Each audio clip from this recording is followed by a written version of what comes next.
As we discussed earlier, CKLA uses a systematic phonics approach that teaches students to read by blending all through the word. It is a sounds-first approach where the most frequent sounds and sound spellings are taught first to access text more rapidly.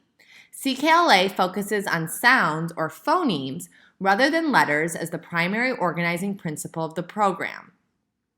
For example, with the word cat, students would be taught to sound out each individual spelling or letter first. So for example, they would say k, a, t, and then blend those sounds together to say the word cat.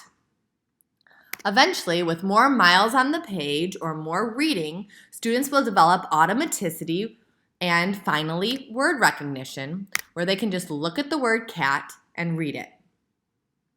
Cat is then recognized as part of the word catch, and eventually, with enough practice and reading exposure, even the words catch and catacomb will be automatically recognized.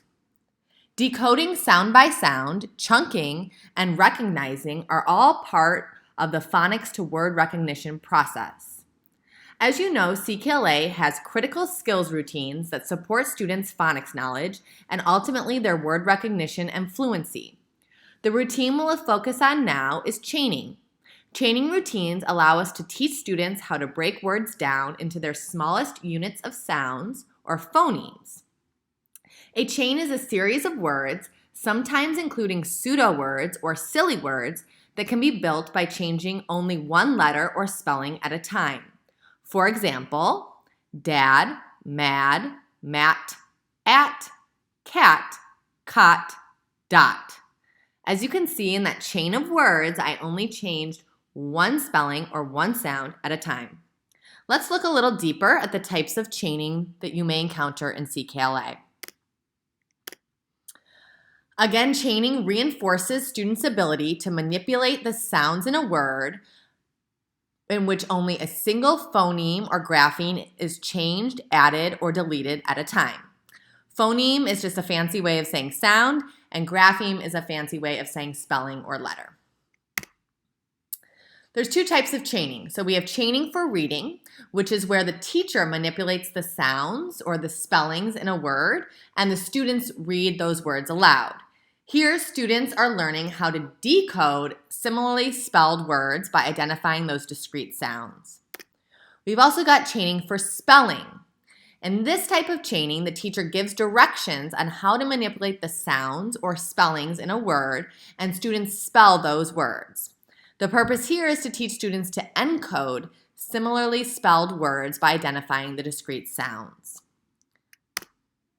We're going to watch a quick video of a teacher facilitating a chaining activity with her students.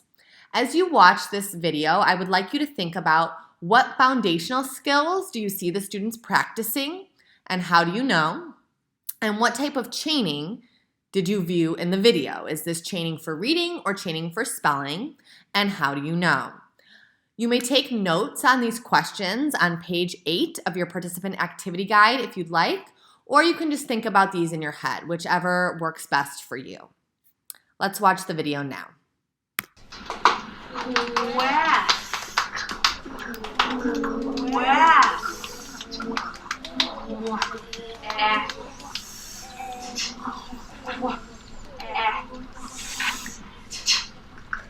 Oh, I couldn't fool you. You guys are so awesome. Thumb up when you have the word west. S.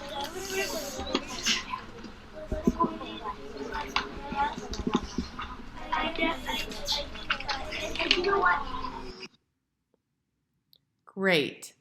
So if you're taking a few notes, please take a moment to finish up your notes, and then we'll chat about what we saw.